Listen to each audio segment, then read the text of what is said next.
What is up, Pod Nation? Welcome to the Podio Slave podcast. This is Nate, and I'm here with my co-hosts, Tony and Anthony. What are you guys up to today? How you guys doing? Good, man. I'm excited. I'm excited for tonight. Feeling good, feeling great, feeling great, feeling good. How are you? You're ready to nerd out on some nerdery? Always. Nice. Well, if anyone's listening and wants to nerd out with us, you can always follow us at Podio Slave on Twitter and Instagram. We're always throwing some additional nerdery out there to the world. And we're always looking for nerdery too. So you can email us at podioslavepodcast@gmail.com. Segments, questions on past episodes, some segment ideas, maybe some talent, anyone you want to see us interview and so forth, reach out to us there, and we love it. We love fan mail. We love the snail mail, like Twan likes to say. Gmail, snail mail. The old school mail, right? The Amazon mail. We love that. Hotmail. Yeah. Hotmail? Do we have a Hotmail account? Is this 1996? Podioslave.geocities.com. Yeah. CompuServe. Find us on Metacrawler. Netscape Navigator. All right, how many more can we... We're on all those things, guys. The internet knows no bounds, and we are everywhere. So check us out, hit us up, do whatever you want to do with that stuff. First things first, Nate, you have been doing a little internet sleuthing. You have uncovered some tickets being sold to shows. Right. Little inside scoop on what's going on the live concert front. This isn't formally announced from Live Nation /Ticketmaster, but I do have the application on my phone and logged in to kind of see the status on how things are going with shows. And they're selling tickets full capacity to all the shows that were previously announced for 2020 into 2021. No bounds to it, so you can buy tickets straight up. I thought that was really surprising. There's no announcement. It's kind of just a free-for-all, so I don't know if they're going to scale back eventually, but as of right now, they have tickets to the postponed dates that were probably announced in 2020. So you're saying behind the scenes, does that mean the artists for these shows, have they made it public that like they're going back out and that these shows are on, or you think this is just floated out there, see what the response is? I'm just curious because like the artist is the one that sells the tickets, not the venue. You know what I mean? That draws the people. So I'm just curious if the artists even know. I don't know. There's so many questions with this. Yeah, it's strange. Like there's no formal announcement. Obviously the state regulators kind of dictate on what can happen capacity wise and if it's even safe to do it in the first place. But if you look up certain concerts, I was on there geeking out for tours like Rage Against the Machine. The rescheduled dates from 2020 are scheduled for 2021. You go on Ticketmaster and you can buy tickets to these rescheduled dates, even though there's no formal announcement from the band or management like, hey, we can't wait to see you in June per se. It's just straight up ready to go. So I don't know what that means. I don't know if it could be at fault for Ticketmaster to not necessarily change the dynamic of that ticket service and just kind of let it ride for now. I wonder if those were always available and we're just more keen to it now. You know what I mean? Like when we talked to Lauren from the State Theater a couple episodes back, she said, go on and buy tickets if there's shows that are scheduled because it floats the venue. Obviously, if it's an independent venue, it helps them out. But it also probably helps the artist a little bit too because it's money in the bank for them because they're advanced for that show. So I wonder if these are on sale in like December and we just didn't look. You know what I mean? Because there was no end in sight back then. But now there's a little bit of a light at the end of the tunnel. Were they just always there and we didn't see them because they were right in plain sight? That's a good question. I know that I logged in periodically through the pandemic and a lot of the tours or artists would just say tour not available or postponed TBD, but no date announced. So when I saw these, and I'm going to reference Rage Against the Machine, I believe that was TBD. And now you can straight up purchase tickets, get in the waiting room and buy tickets. Actually, I take it back. There's no waiting room. So you can actually just buy tickets. Wow. So that's why I feel like it's a little bit of an insider thing because I just feel like no one's actually looking. And it's because no one's made an announcement. Like we talked about Corey Taylor's tour on last week's episode. So, a lot of those shows are selling out in real time. If Rage Against the Machine posted something on their Instagram and said, hey, like we are going to go tour Q2 this year. So, go ahead and scoop those up. I feel like the whole tour would be sold out. So to your point, I think there probably is some of that where like we just weren't looking, but I started just punching in like all the bands I wanted to see last year. And I'd say 75% of them started pulling up for full capacity shows both here in California and throughout the country. So I was like, no kidding. So very surprised. So I'm going to answer my own question here. I'm on ratm.com, and there's no mention about new dates at all. The last mention about touring on their news feed on their official site dates back to the postponement announcement last year. Wow. That's what I mean. This is interesting. Yeah, there's some stuff to be unearthed here. Like, are they actually going to play?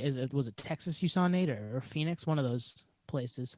Yeah, I think I screenshot a ton of like tickets so that I was ready to fire on, just because I was like, holy, I can't believe I got through. I think June 6th or June 9th, I can't remember, is the kickoff to the new tour for Rage Against the Machine. And yeah, there's tons of tickets available. Like there's no waiting room. There's tons of availability, but like you said, there's no formal announcement. So I feel like I'm just going to buy those. And if it gets canceled or postponed again, it's a guarantee. Right now I have the advance ticket, and for whenever it does go down, I'm in. Before it was like I was getting shut out of a ton of shows because they were just selling out so quickly. So yeah, I don't know what's going on. Only we would kind of stumble on this. You know what I mean? Like, yeah. Obviously, a ton of people are like, I assume buying tickets because they assume it's going to happen. But I don't know. I guess only us would see that they're for sale, but then also question if it's going to happen because the band hasn't made an announcement. Yeah, or the venue or whatever. Right. And only you're right, only us. But really, I mean, Nate was the one that dug this up. He did really go hunting this past weekend and sent us, I don't even know, like 10 screenshots of all these different shows in different areas that tickets were on sale. And it was like, whoa, okay. Maybe we're headed in the right direction here. Maybe hopefully they know something we don't know. And by May or June, we're like styling and ready to be out in the sun again with some bands. That's exactly where I was going to go. Is I feel like, they work closely with the state regulators and federal regulators to put these shows on in the first place years in advance, right? To get these permits, direct traffic, the whole nine. It's a civil engineering nightmare. So I feel like they do know, and maybe they have a little heads up on where it's going. And even if things were still bad, they would probably have some heads up on, okay, maybe if things are even just a little bit better, you can, the show can go on in October, November, whatever it is.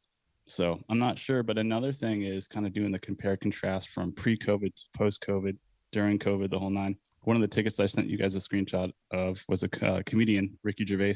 He's playing like 6 dates in Los Angeles, and one of the shows is on a Saturday. And pre-COVID, they was completely sold out. Secondary market tickets were going for like $600 a pop.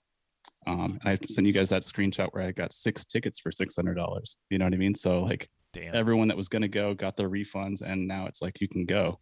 So another inside scoop to anyone that's listening, like if you want to, pop those on the secondary market, it will sell out again because Ricky Gervais is hilarious and it's a theater show. So Rage Against the Machine, once they go back on tour, like the demand's going to be tenfold than it was before the pandemic, right? So and hopefully with Run the Jewels, because I mean, shit, that would be it's already killer that Rage is trying to do something, but throw them as an opener with Zach doing maybe a song or two with those boys before, just to warm up. Fuck, man, let's go. Yeah, absolutely. That's a double bill right there. I mean, I think the ticket for Rage that I pulled up for screenshots was averaging about a little over $100 a ticket, which is, I mean, I don't know, it's expensive, but for Rage, I feel like I would pay pretty much anything. So they'd be up there for sure. Are the MSG dates, were they on that list? Yeah, that was one of the screenshots. I in the waiting room or at checkout, I had 4 tickets to Madison Square Garden the Saturday date. So I was like, hey, if you guys want to meet up in New York City, that's a great place to see a show.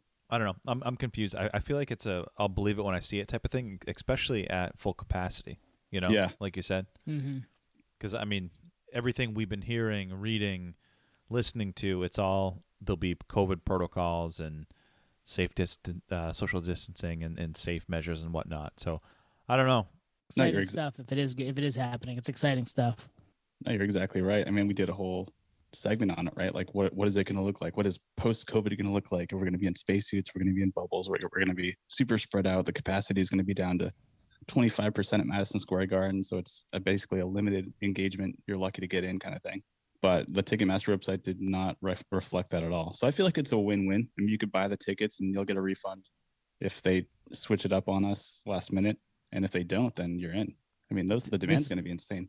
the reason that and you're right, they may be at 25%, but the reason that the website isn't that way, and this is just me being semi-pessimistic and knowing how Ticketmaster Live Nation may work, they're hoping that they just sell the whole thing out and that some people forget about it and keep some of that money. You know what I mean? Like, even if it's a 25% capacity, they may say, yeah, no, you can get a refund, but there'll be enough people that just bought the tickets, hoped, and forgot to, get their money back by a certain date, and it's gone because Ticketmaster does shit like that.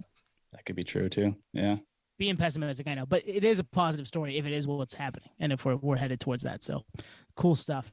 We had a listener, Steph, in Southern California. This isn't a great segue, but it's another concert, but it's a roving concert. It's a Wonderbus. What's that about? I was gonna say, Nate, this was my attempt at a segue. Nate, you were gonna ask what the future concerts look like, and I was gonna say it's gonna be on wheels. Oh, nice. Yes. Sorry, that's a better segue. Twan, start us over. Yeah, that is a perfect segment.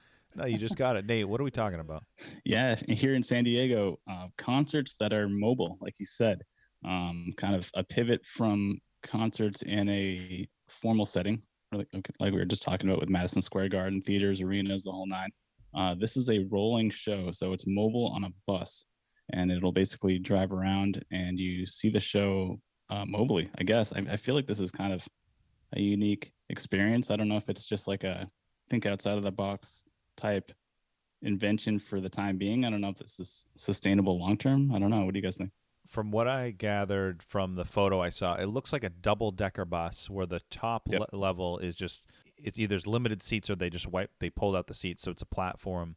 What I didn't gather is, does the bus move around and you just hear it as it goes by you, or if it parks somewhere and you can open up shop anywhere? Do you guys know?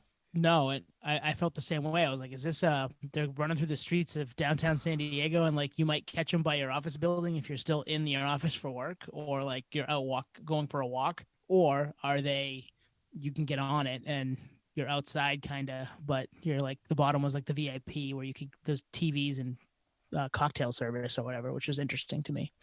But I don't know what it is. I like that, like, you can just set up shop in a Walmart parking lot and like, hey, U2 is on top of this bus. How do you, let's go. Yeah, I'm a little unclear on it too. I'm looking at the photo though of the bus, and you're right. It's a double-decker bus. The top is cleared out for a stage. There's even some PAs on the top and everything. And the full front of the bus, the full side of the bus is just plastered with sponsorships and ads. So it's a cash grab, I'm surprised this didn't happen before now. Like, this seems like something that should have happened last summer. Yeah. Yeah. Oh, yeah. No, you're right. Given the first story we just heard where everything's opening up, seems like a missed opportunity. But it has to be just a mobile thing that parks, and like you could, go to a public. They could park at a public park. Although we heard the hurdles with Lauren a couple episodes ago with on City Land and whatnot. But I feel like that's the play. Otherwise, like, yeah, you might hear a part of a song. Cool. All right. That was cool. You know what I mean? Almost like a parade. You're going to run with them to catch the chorus? I mean, I assume it'd be free if it did that. You can't charge people for that. That would be where all the ads and stuff come in, right? It has to be all the bus just plastered with ads. That makes sense. Yeah. Yeah, I don't know. It's a little perplexing. I don't know if, like you said, if it's driving around, it really only serves the band that's on the stage on the bus. I mean, to the fan, if it's going to be moving, like you said, you're going to miss stuff.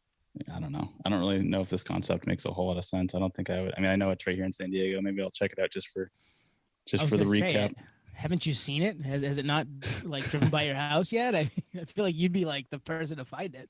Right? Yeah. No, I haven't been to a concert since pre-COVID. So, you know what? I'd rather see Rage at MSG than this bus driving around playing. I mean, what if Rage was on the bus? Well, that's what I mean. Rage Against the Machine driving around on a bus, like, it's just not the same. What if they're just playing Rage on a CD through the speakers? Rage cover band. Yeah. What if they're a Rage cover band? What would a Rage cover band be called? Evil Empire. I like that. That's a good name for a Rage Battle cover of band. LA or something. Yeah. Yeah. Self-titled. No. You're just naming Rage albums. Yes, Live what are and Rage album names? Live and Rare.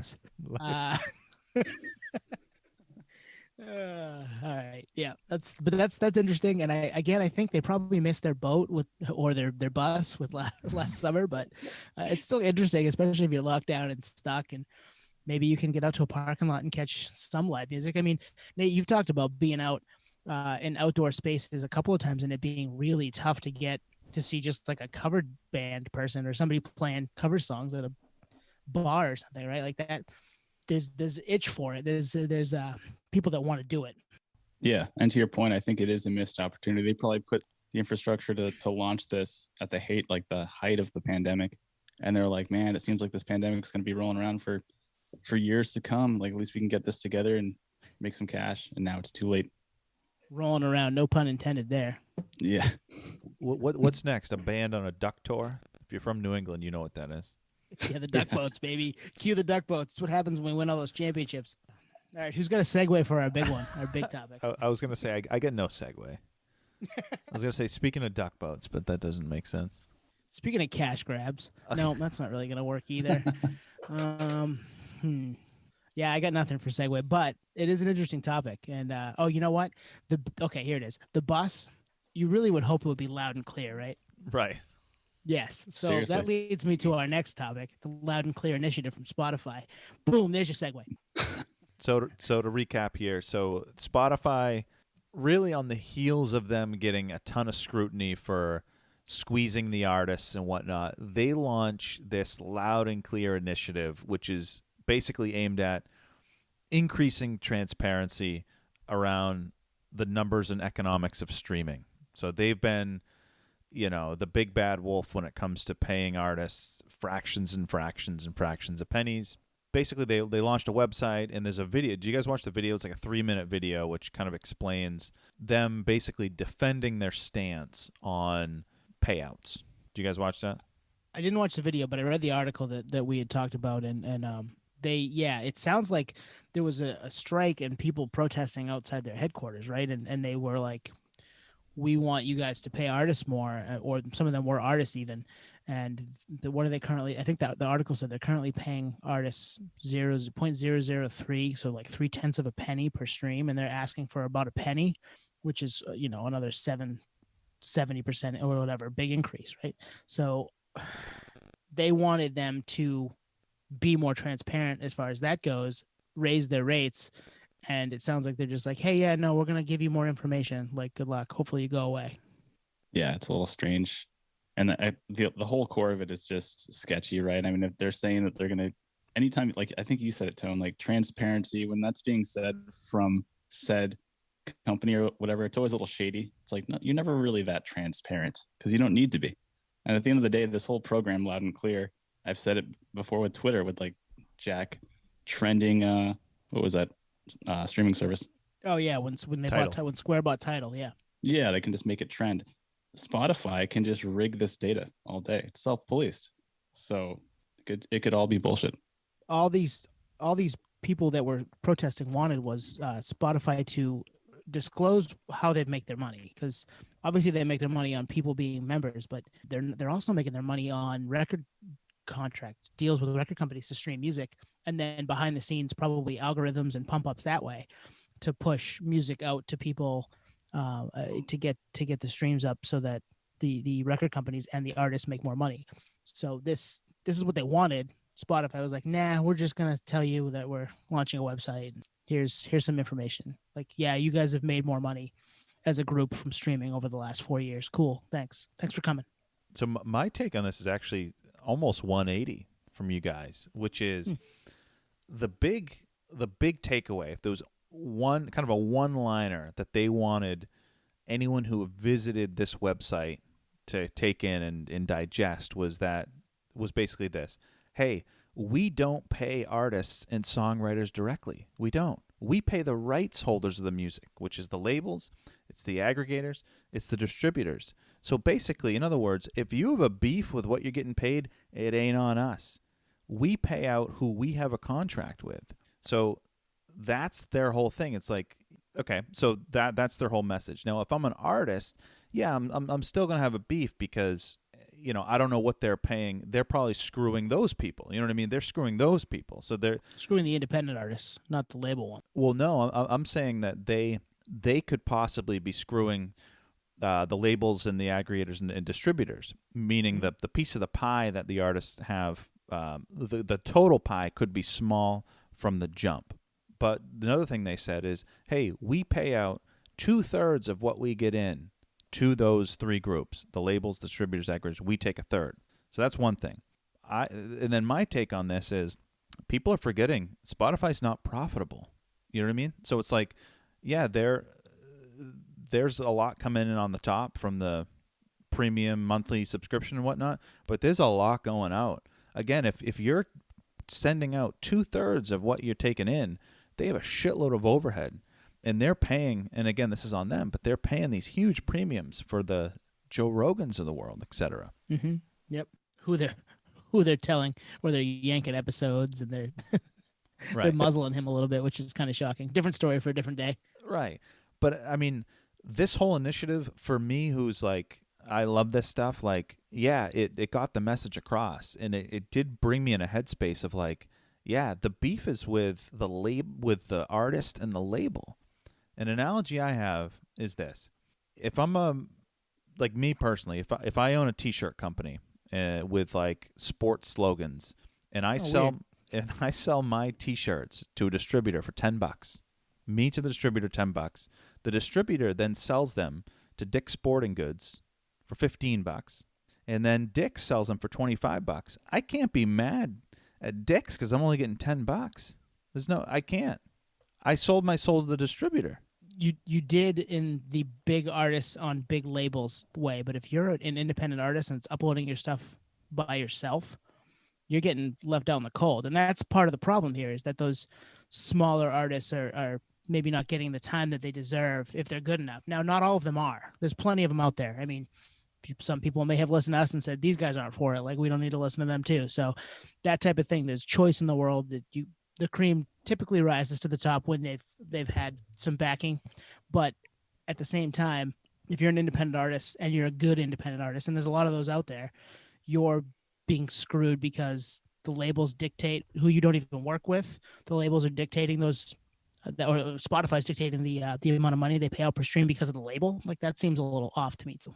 I hear what both you guys are saying, and I didn't think about it through your lens, Twan, and now I am. So basically, you're saying, I think it makes sense. It's Spotify basically saying back to the artist and everyone that's complaining and picketing outside of their offices, like, hey, like, you signed up for this. This is literally just the cost of doing business. So what do you want from us? The game is different from when you signed up, whether you sign up indirectly or directly. This is just how it's going to go. And it's not on us. It's who you're partnered with initially, which is your label or your management or your agent or whatever it is. We're not even part of that ecosystem. Right. We're one part removed. So take it up with them, and we're going to keep doing our thing. But here's our loud and clear platform to kind of, I don't know, distill that information a little bit more. So that's where I have the issue. Yeah. What they want to know is, okay, how does the game work?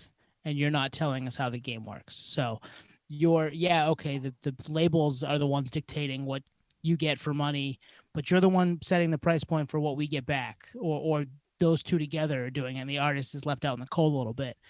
In that situation, I want to know what your deals are behind the scenes. Like, how are you continuing to become this? I mean, a couple months ago, we were talking about them being valued at 54 billion. This article says they're valued now at 70 billion. So they're making money somehow, and we're not hearing about how. And if they're making money hand over fist, or turning into this company that is on paper worth 70 billion, and you're not seeing any of that as an artist who is the one creating all of your content, I'd be upset if I was an artist too. And I stick with that. I think, tell us a little more about how this all works. How's the sausage made, so we can find out if we can do a better deal on our own. Yeah. I mean, I think it's the whole, like, professional athlete to the ownership of the team owner to the league. So the league's making hand over fist, and the league has a relationship with the team, and then the team. So it's like, if you're a disgruntled player, like, who do you direct naturally you're going to aim your disgruntledness at the whole system. But I think I think in major labels, I think it's on you. But you made a great point, Tone, which is the independent artists. So take Spose, guests 29? 29. 29 yep. guests. He owns 99% of his music. Does that mean that he now gets 2/3, like what Spotify says? 2/3 goes out the door. We keep 1/3. Does all that 2/3 go to Spose? No way. There's no way. You're right. Yep. This deal, I don't know. Now I'm like, the mindset I had going into this works for majors, but for indies, I don't think something's not adding up. And in your analogy, the sports analogy, which is a great analogy, and we're going to give you the analogy crown for the week. But with that analogy, the players would be mad at the TV networks who are paying out all this money. That's the money that is making the league afloat or whatever. If you look at like the NFL, they just signed a massive TV deal. They're going to go from making $7.9 billion a year to $10.3 billion a year just because of the TV rights. This would be like Joe Schmo or Tom Brady saying, "Hey, I'm not making enough. I'm mad at the TV networks for showing out all this money, not the owners." Where you're saying the artists should be mad at the labels who are the owners, right? Yes. Yep. Exactly. Yeah, I don't know. It's super complicated, but ultimately what it comes down to is the system was set up, way before anyone started to catch on to what was really going on, which is now, right? Transparency on the artists and what they're making. And we were talking about Chevelle last week and how they are quoted as saying they made no money, right? Off selling from the label, yeah. From the label, right? So, I mean, anytime there's friction, there's release. I think this is maybe going to lead to something like a fair trade coffee type thing for music where, hey, like we're sick of this bullshit. We're going to start this organization to help funnel us through another system that pays out well, goes directly to the artist. And it may be, I don't know, in tandem to owning your own music, but there still needs to be a distribution platform. That's why I was thinking fair trade, because, people complained, people were getting abused and exploited, and they made a system that kind of works. It works better than the other system, right? So right now it's essentially a monopoly, and Spotify just fucking crushes it right now. Yeah, it's an interesting topic, and I'm almost going back to the Shark Tank analogy. Like, you have to at some point pay a premium to have the opportunity to get in front of all these eyeballs, and like, so I get it from Spotify's lens. Same thing with the labels. Like, you have to be willing to take a chunk out of your entity to get in front of all these eyeballs. It's the whole Walmart analogy. We've talked about it ad nauseum, but I don't know. It doesn't feel right, and like, I almost feel like I'm falling for what Spotify wants, everyone to think about this clear and transparent, loud and clear thing. It's like, I get it, but it doesn't feel right. Well, and Nate said it at the beginning of this. I texted when we saw this story come up. I texted to you guys. Anybody that's saying, "Hey, look, we're being transparent," has got something to hide, right? Like, there's something behind the curtain that they don't want us to see, and they're saying, "Hey, look over here. Don't pay attention to what's going on over there." So there is something that people want more information about, and we aren't getting because they don't. I mean, and they're a private company, right? We aren't entitled to all of that information, but at the same time, more information about this stuff when people's livelihoods, and especially with what happened this past year with the pandemic, are at stake, they want to know more. And I get that. That makes sense to me. I'm fighting for the little guy. Yeah. I mean, I feel like they had to do something. So this is what they did, with their lawyers and everything. Like, hey, what's like the least we can do? Yeah, exactly. What's the least we can do? What's the least we can do and get these people in front of our building to bug off, because this is annoying and it's bad press. And we're still not making money. So that's like Roger Goodell getting Dave Portnoy arrested for the Deflategate stuff with Tom Brady. Oh, yeah. What can we do to get rid of these idiots? There's so much wiggle room in the streaming business because it's so new. It's like, again, I'm going to sound like Joe Budden here. Like, what constitutes a stream? What is a stream worth? It's like, there's so many. You can frame your own rules if you're Spotify. Like, well, and that's the stuff I want to know, right? Because we deal with that on a very small scale as a podcast. I want to know what a stream is. I want to know who listened to us from what platform. I want to know all that stuff. Being a nerd and wanting to know numbers, but like, it's the same thing with they get to set what a stream is. Does it need to be half the song? What if your Exactly. song is 1 minute and 2 seconds long? It only needs to be 30 seconds or whatever. Or if your song is 12 minutes and someone likes to listen to the first 6, but they don't want to listen to the last 6, like that should count. Like that's ridiculous. Right. Like there's multiple streams from the same IP address. You know, there's you can, like with data, any data, you can frame it how you want to take it in or take it out. You know what I mean? And there's got to be all of that, which it might be loud, but it's not clear, you know? Right. It's loud, but it's not clear. That's a great way. That might be the name of this episode. Good topic. We'll have more thoughts on that, I'm sure, right? I mean, this will probably is a developing story, and we'll talk about that again, I'm guessing. Yeah, we'll just have to get someone from Spotify on here and hear the lies directly. Yeah, good luck. I will say this. We did have a couple issues last week. We did reach out to them. They did reach out right back. So we give them credit as far as that stuff goes. Like they're a big company. We're a little guy, and they answered and helped us the best they could. So that's cool. The fact that they're able to at least be approachable about that stuff is cool.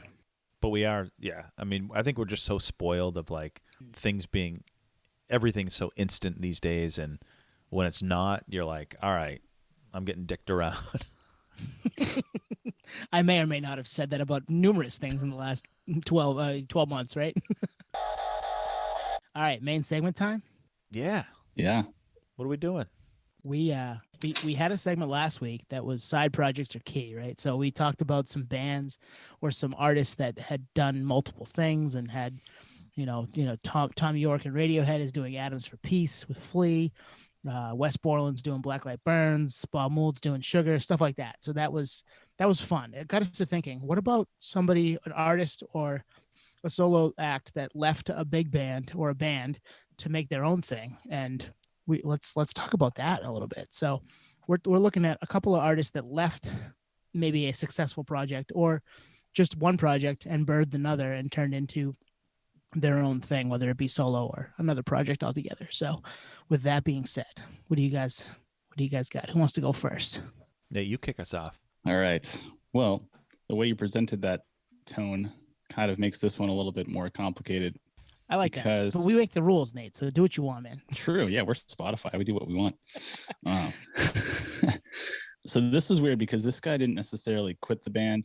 His name's Jack White, formerly of the White Stripes. But the White Stripes broke up. And they broke up because Meg didn't want to tour anymore. There's actually a lot of confusion as to why they broke up. And I think it's going to be a mystery forever. So he didn't really have a choice, right? But he made a second band, not a side project, because the White Stripes broke up and made the Rockin' Tours, another amazing band. I actually like them better. Me too. And then the Dead Weather, another band. I feel like that might be the side project where it becomes a side project, When he's put out a couple solo albums too, hasn't he? Exactly. That's where I was going. Okay. And that's where it is today. That's where he is today. He's a solo artist. He still has those other bands, but his most recent projects have been him solo, and the music's fantastic. I think similar to what I was saying with Atoms for Peace on last week's episode is I feel like Atoms for Peace is essentially a Radiohead album, and Tom York's solo album that dropped in 2019 sounded like a Radiohead album.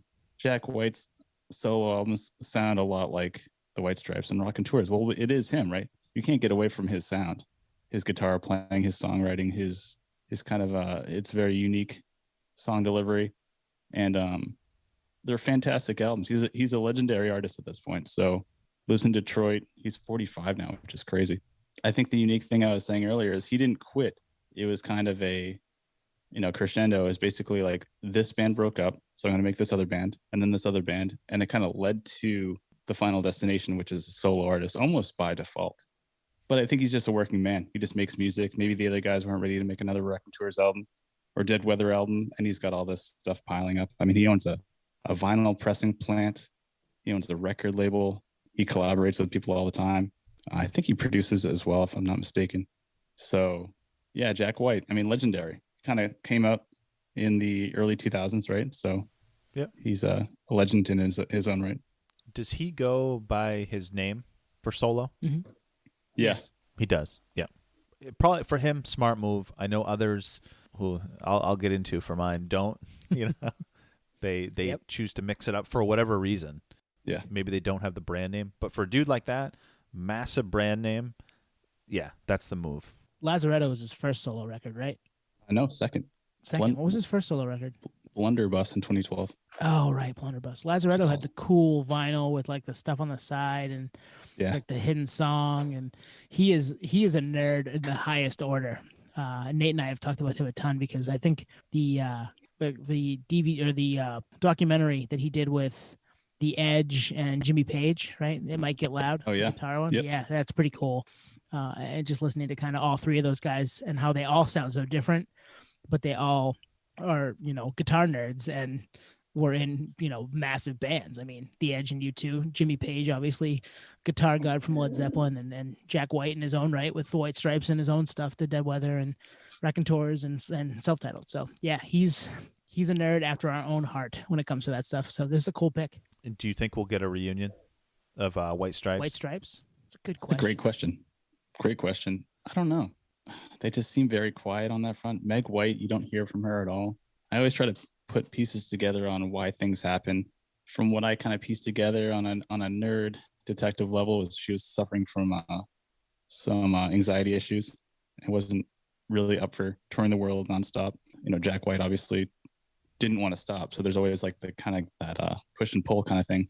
So I really doubt it.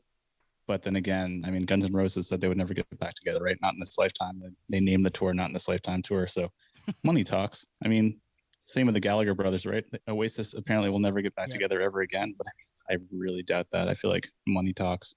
But this one's different. I feel like I just don't think they're in it for the money, A.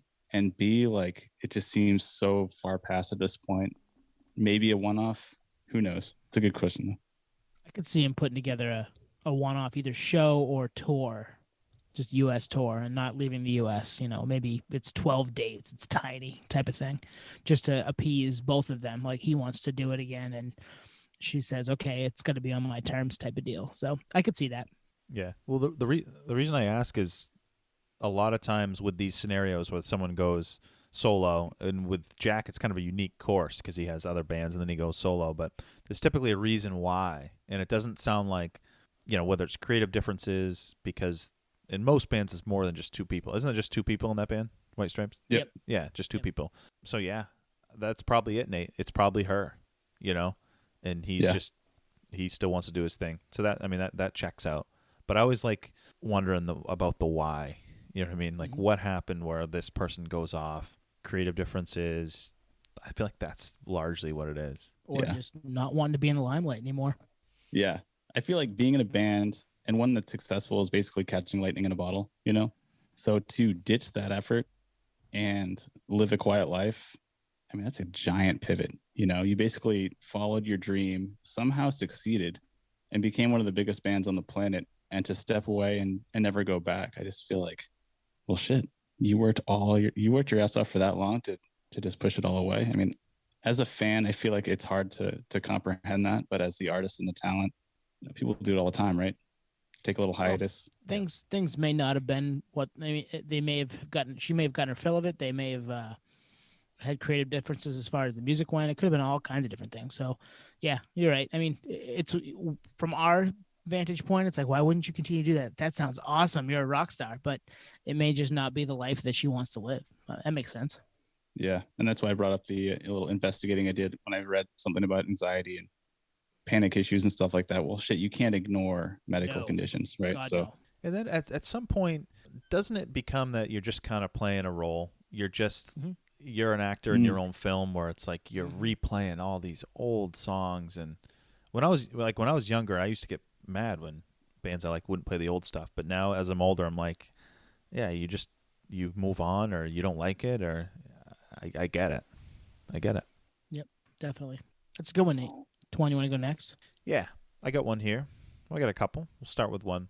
So this is an interesting one because for a couple reasons. One is this band member was not the front man of said band before he went solo.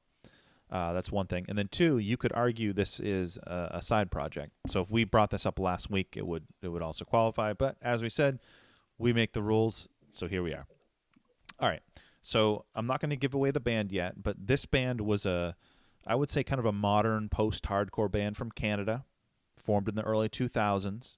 I was a fan. I wasn't a fanboy and I didn't not like them. I liked them, but I wasn't gaga over them. I saw them in Portland, Maine at the station in like 2005, 2006. They played a headlining show. They're in this kind of Silverstein, Census Fail vein, wouldn't be out of place in Warped Tour, absolute punk type of band. But what always stood out to me was the clean vocals of the rhythm guitarist. He carries the band. The guy that screams, I mean, he sounds just like a lot of everyone in that same genre, but it's the clean vocals. And those clean vocals are of Dallas Green, of Alexis on Fire. Oh, nice. Yeah. So I remember the first time I heard them. I can't remember if it was the Watch Out album or the Crises album.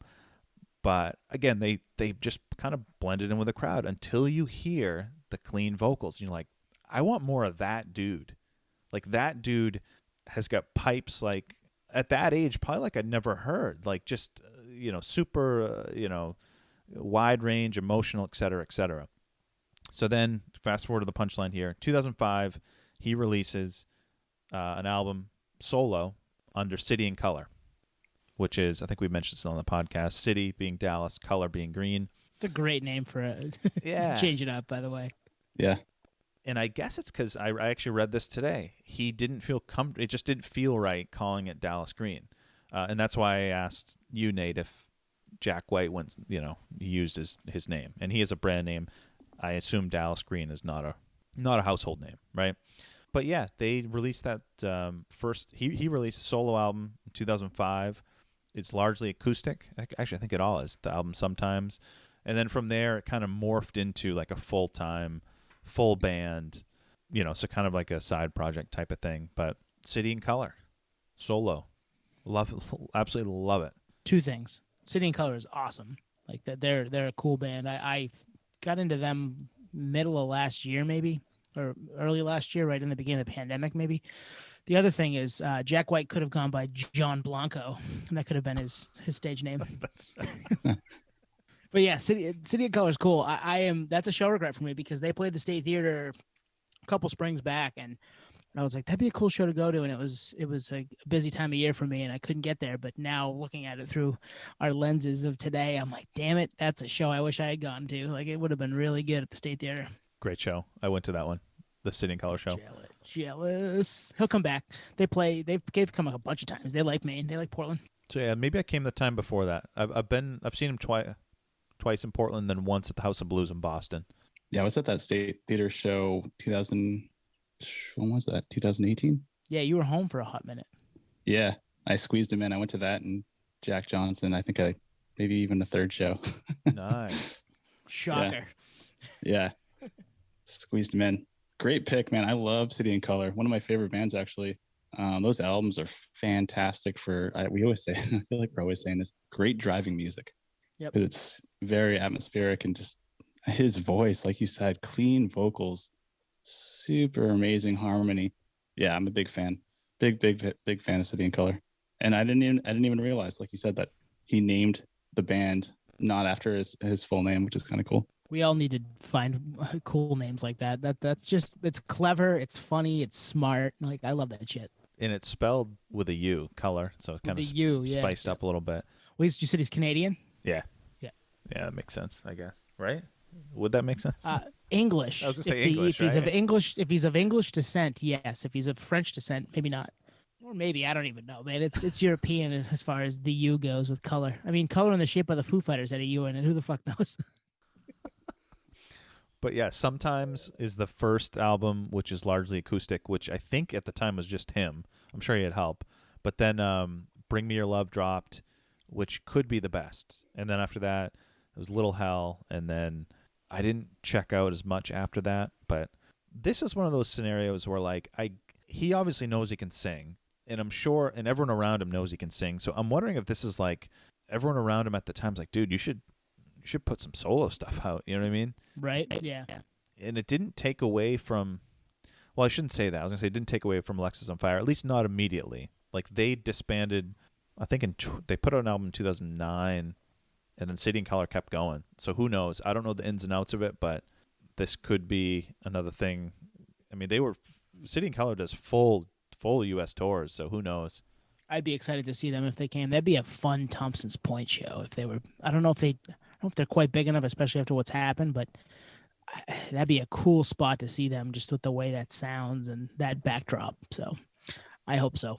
On what you mentioned, just made me think this is one of the very, very rare occasions where if the management or his agent or whatever was steering him in the direction of going solo, that it actually was worthwhile and, a good direction. Sometimes that's not, it's the way you break up a band, right? But I think if he was advised to do this, then it was necessary because his voice is absolutely stunning.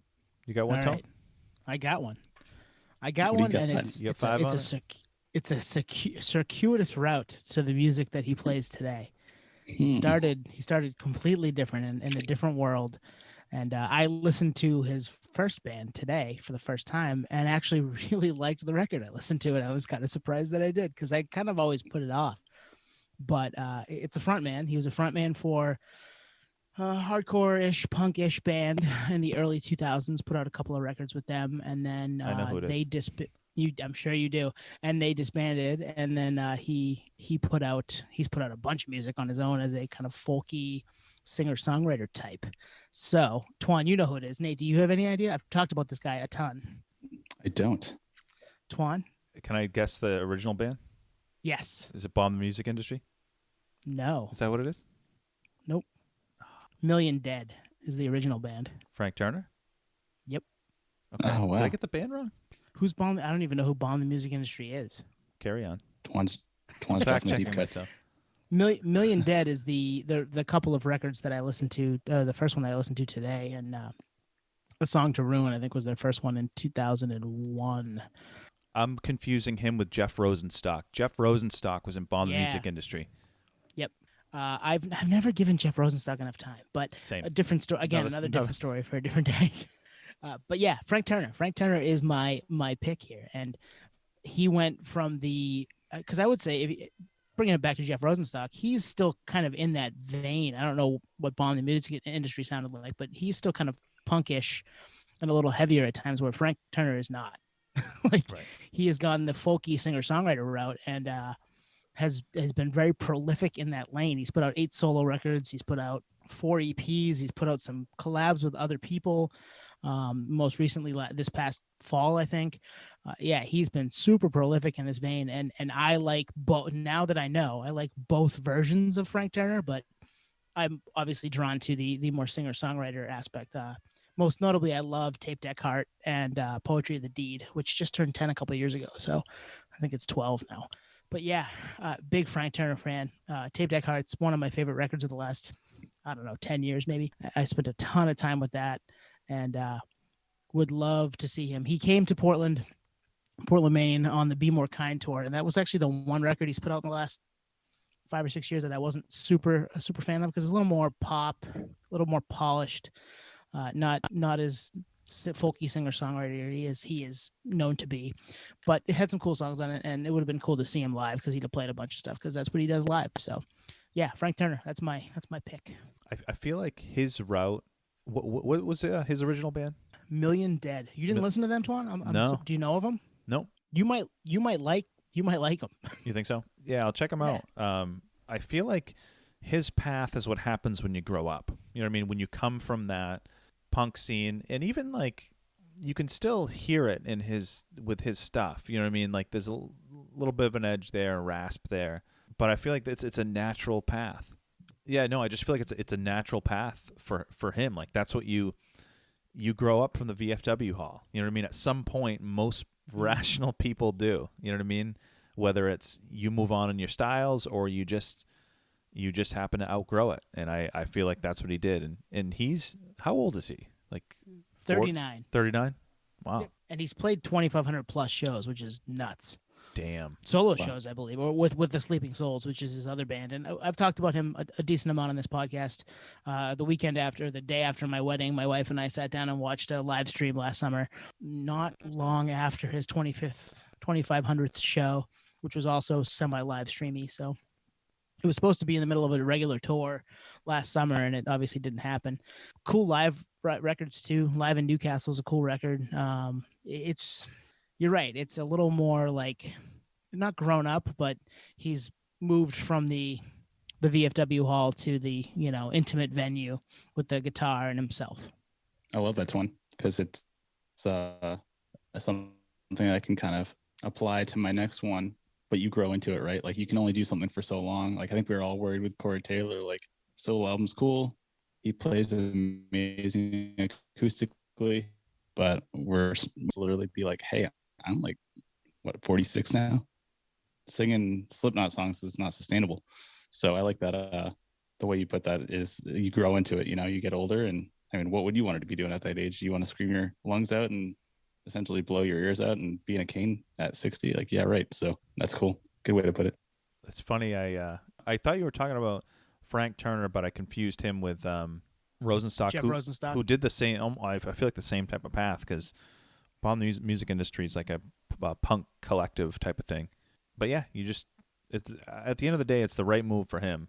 Just knowing the level of shows that he's playing, like he has that festival in Boston that he did a few years ago, like big name, man. Yeah, it'd be fun to talk to him. I've listened to him on a couple of different podcasts. He seems like a fun guy to have a go about music and talk about music with, because he's been around it for 20 years and seen a bunch of different aspects of it, and still rides hard for that punk and hardcore lane because he came from it. So, yeah. And I mean, we are of a similar age. We're a few years younger, but Twan, you've lived that life a little bit. Not that you've been in bands, but you've been in those shows and been at those VFW halls and stuff like that, and you know what that takes and the vibe that is, and to kind of turn it on its head and do what he does now. It's an interesting change, but also cool. It's fun. You can live in both worlds. Yeah, Tape Deck Heart's great. I'll probably throw that on tomorrow. Yeah. All right, Nate. What's number 2? Number 2, I actually just changed it last minute because of what Twan said, and it just kind of spawned on me. I'm like, oh man, I'm gonna change this up. This guy is no longer with us. One of my favorite songwriters and singers of all time. He actually was kind of held the crown for my favorite vocalist of all time for quite a while. Do you guys have any guesses? Give me another hint. Back to Nate's hints. It's been a while. I know, right? Vague. 90s OG? Yeah, okay. He is. Man, I got nothing. One of a kind voice. Cornell. Yep. Chris Cornell. I just made a last minute pivot because he's obviously known for Soundgarden, Temple of the Dog, Audio Slave, and not so much his solo stuff. And rest in peace, Chris Cornell.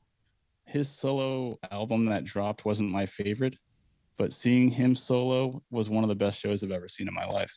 And kind of goes to what you were saying, Twan, where he's a grunge superhero, like amazing voice.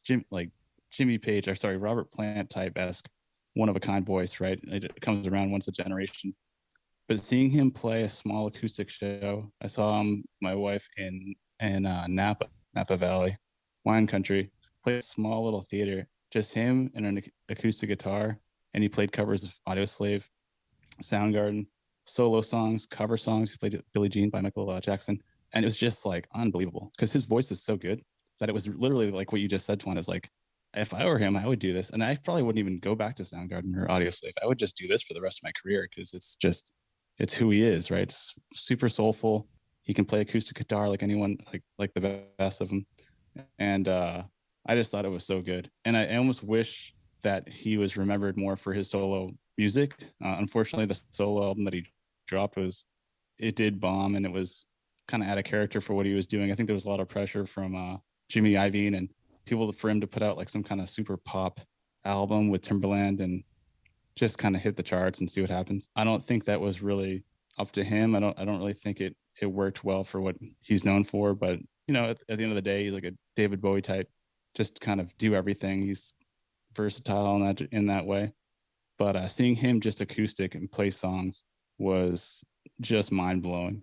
And I gotta say, like, as a solo artist, had he gone in that direction, I feel like he could just ride that out for the rest of his career. Was that album? Was it Scream? Scream, yep, in 2009. I actually didn't even buy it. I heard a few songs and I was like, oh man, this is like hard to digest. You put out Euphoria Morning too, right?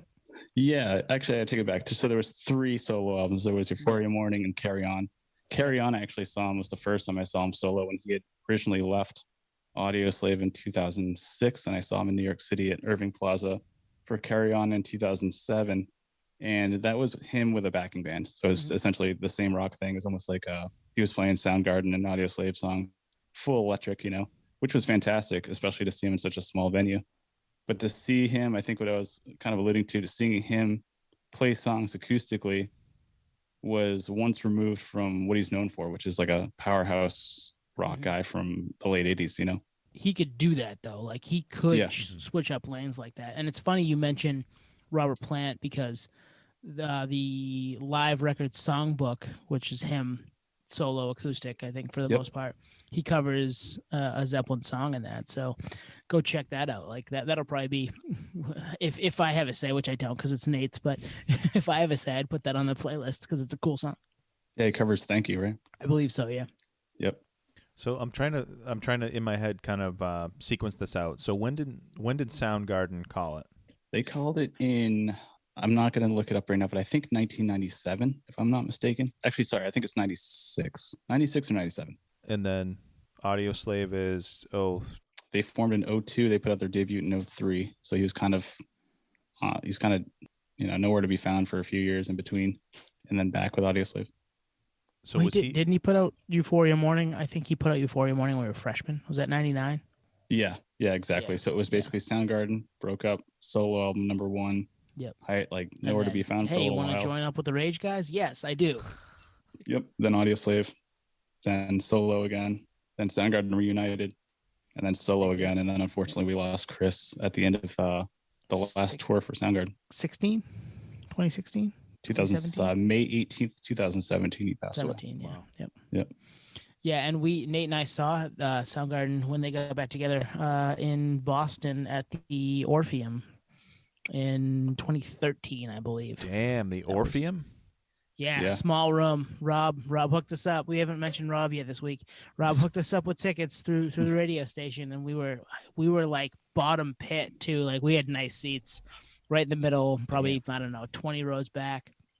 The only downer was the Patriots lost to the Ravens in the AFC Championship game, and he asked us like mid concert, like, "How's the game going?" We're all like, "Not very good." The show was awesome. They were great. Good memory. The show, the energy in that crowd went from an all-time high. Boston crowds are known to be fantastic to like just this like they stock love their market Patriots, dip. Man. Yeah, they love their Patriots, and I was one of them. I was like, "The show is great, but the Pats are losing. I'm upset." Yeah, in a huge sports-centric city, like I imagine being Chris or anyone on the stage, just watching the crowd go from like loving the show to like looking at their phones and just being like, just checked out. That sucks. You know what? This is a tangent, and we haven't done a really good tangent in a while. But think about that. There were years before that where you went to the show and you just didn't know what happened to your team, and then all of a sudden it switched. And if you were playing in a city that's team was in a big game, and you bought those tickets, months in advance maybe, and you're just, oh shit, can't watch the Pats game. I got to go to the Soundgarden concert, which you wanted to go to. You just didn't know how the Pats were going to do. You're like, man, I can check the score. I can figure it out, and it's not going well, and it's like it's a damper on the show. It's a bummer. Exactly. I'm gonna double tangent. How about that? Double tangent. Yes. In 2004, nice. I saw Story of the Year headline at the Avalon, and it was the night the Red Sox won the World Series. And I'm trying to think, Tone. I didn't have a phone where you could check scores at that. No. So you had no idea. Like that. So you're in the venue, and the whole city's burning down outside. Yep. Because it was on the land. No, 4 especially. Yeah. That was triple tangent. Oh, do it. Triple tangent. I saw Incubus play the Whittemore Center in New Hampshire, which is UNH, right? The day the Red Sox won in 04 as well, and it was a fucking party. That was amazing. But like you said, like no one knew during the show. It was an amazing show, and everyone got out and found out essentially as they were exiting, and they're like, "Oh, what?" And it was just an all-out party scene in the streets. Pigs were flying. It was raining cats and dogs. The world had changed forever. Yeah.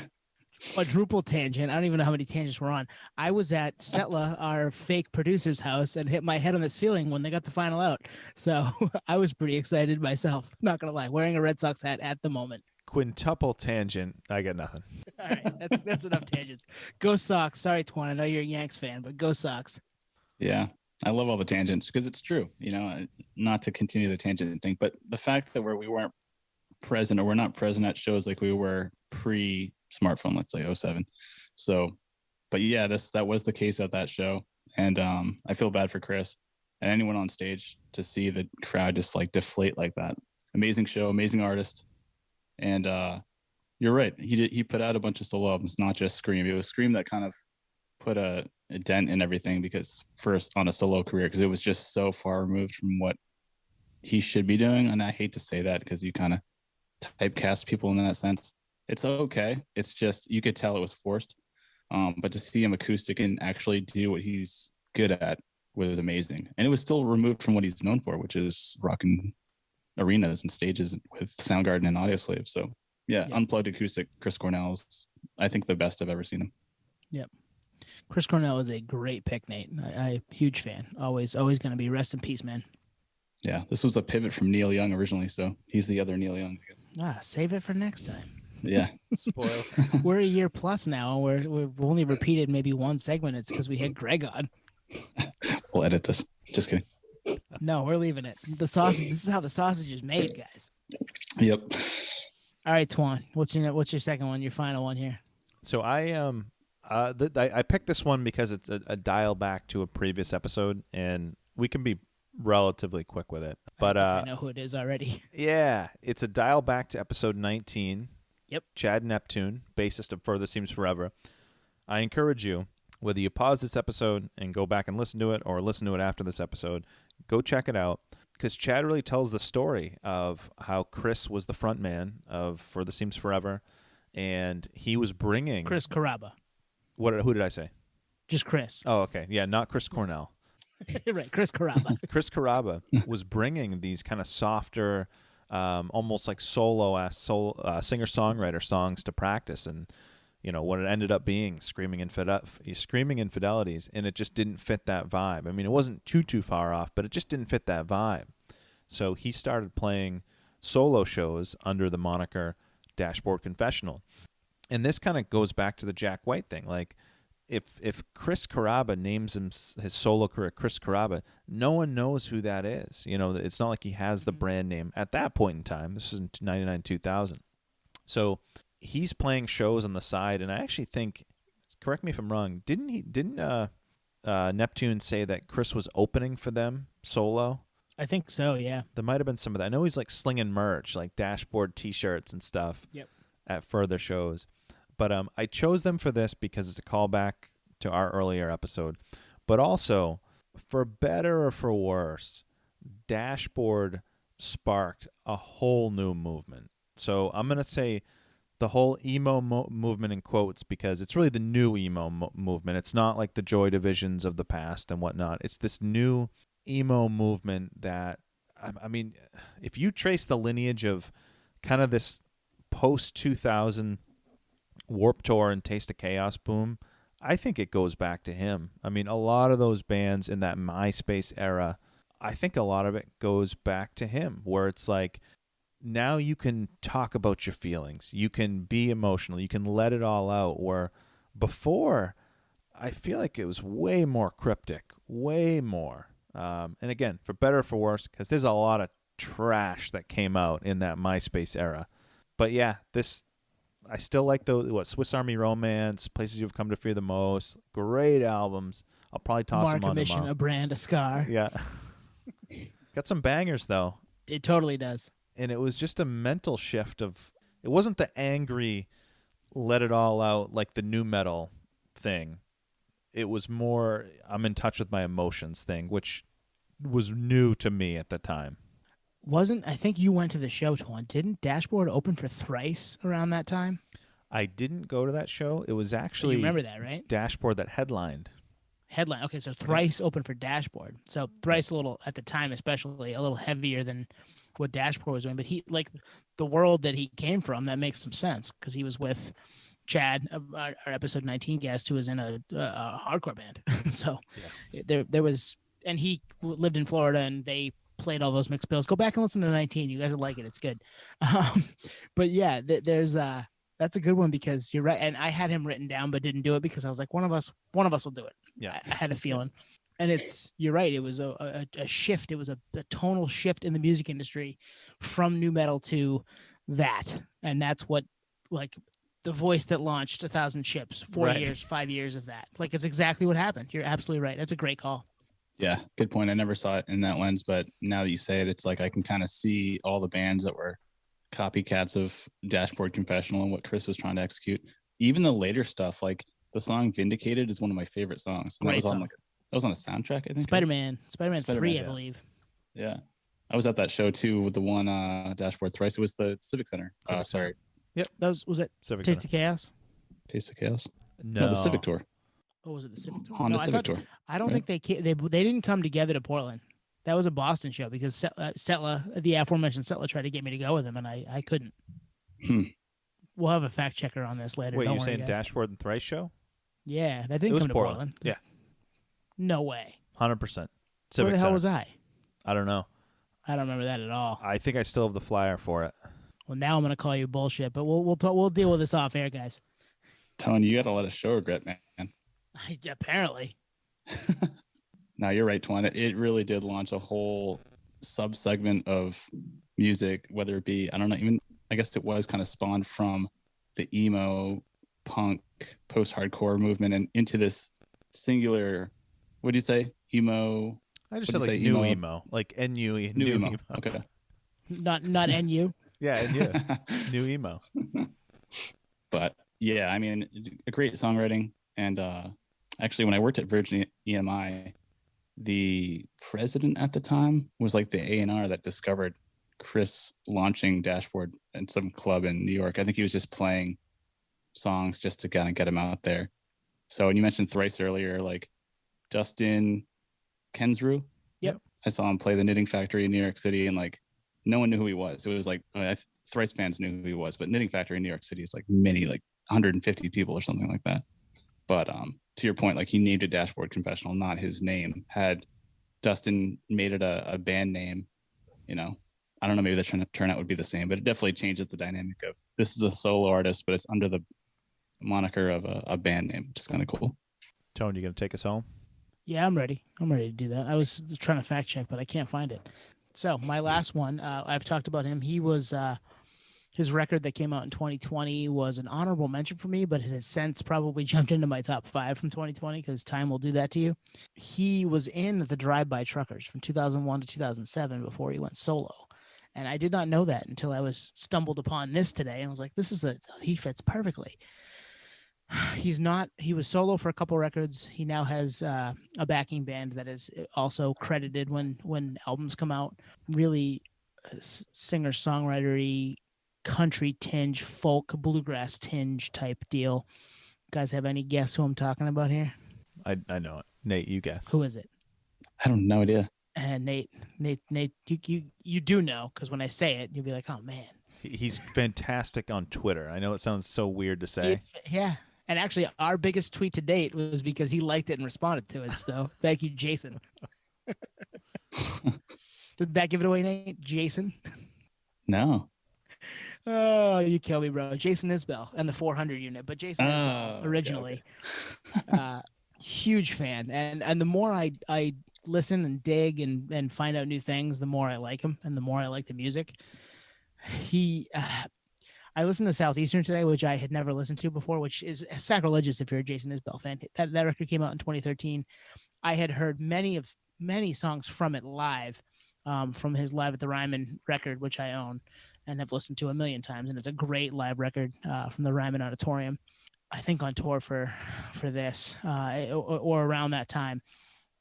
Elephant is an all-time song, and if you want to cry at work, listen to Elephant. Like I was that close today.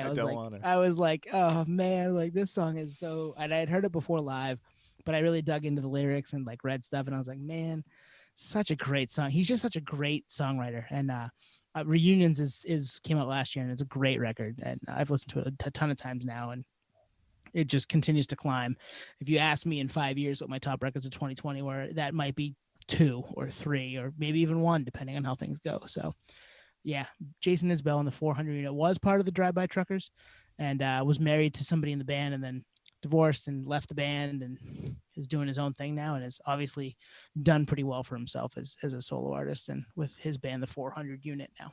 You know those artists that you hear about from your friends, and they, one pocket of friends mentions this person, and then another pocket who may or may not even have overlapping tastes. That happens occasionally. Well, that was Isbell for me, where it's like, all right, well, one person, artists have a ton of fans. One person likes him, okay, and then another person, I'm like, all right, I got to check him out. Outside of Reunions, I haven't spent a lot of time with him, but I've liked what I've heard, and he's someone that if he came to Portland, which he did, right? He came to Thompson's Point. Yep. Yeah, I mean, I'd go. I'd check it. I feel like he's a perfect. I know he does like the Newport Folk Fest thing, like that's kind of his lane. So those out like Thompson's Point, summer in Maine, outside, yeah, I'm in. Yeah, the way you said it, Twan, I think I need to check it out now. That's why I didn't guess it, Tony, is because I didn't actually. It wasn't on my radar. I didn't listen to my top 5 or my honorable mentions. You dick. Maybe the playlist songs, but I haven't I haven't dove in completely. So now I have to. There's a lot of music out there, man. I get it. Yeah. Yeah, I can see this guy as being a true roots artist. He's from Alabama. Great songwriter, though. Like, gets writing songs and knows how to, like, draw you in and tells a story. And sometimes you got to be in the mood for that. But when you are, it is so good. Like, he's just a really good storyteller, songwriter type. And I need that sometimes. And when I do, I'm like, I'm all in for it. Like, I want it. And not to mention the I'm sure the live show is great. I mean, everybody raves about it, and that Portland show was cool. And I wish I could have gone. It was I was out of town, I think, and that was another show regret. Hey, we should just call this Tony's show regrets, because that's what keeps coming up. But yeah, he when he comes back, even in the area, in the vicinity, I'm finding a way to get there. Guilford, New Hampshire, Boston, whatever. I'm gonna get there because I'm a big fan. So is this a listen on vinyl, pour a glass of scotch, and just hell yes. Zone out? Yeah, nice. Don't listen to it at work when you're trying to do your job. Yeah, I don't want to cry at work. I didn't. For the record, I didn't. But that song is fucking sad, man. Which song? You got close. Elephant. Yeah, I'll check that one out. So is Dreamsicle. Actually, it's about her divorce, I think, and he might be writing it from the eyes of the kid. It's he knows how to do it, man. He can tug on those heartstrings. So he's a guy that. He has I'm just trying to think of how he positions himself. Like when he tours, it's Jason Isbell and was the 400 unit. In the 400 unit. Did he ever go just solo? I think early on, yeah. His first couple of records are just Jason Isbell, and then I wonder if it's either 09 or 11. There's around. Might even have been after that, but there was a shift where he added the 400 unit as part of the the overall ensemble, and it's been that way pretty much since. I think the last record just says Jason Isbell on it, but the Nashville Sound came out in 2017. That's a really cool record. That's when I started getting into him. That came out, and I don't know what made it pop on my radar, but I was like, I'm down for this. Let's try something new, and loved it, and then have been digging since. So did Drive-By Truckers break up then, or no? No, they're still a band. Okay, nice. He has a name that can carry a solo, like Isbell, Yep. Jason Isbell. Like, it's just, I don't know. There's some names that just wouldn't, like, I can see why other artists choose to go under a stage name, or, the Dashboard Confessional City in Color. Although Dallas Green is a cool name. So it is. Dallas Green's a cool name. And Dallas Green sounds like a baseball player, doesn't it? Yeah. Yeah. Yeah.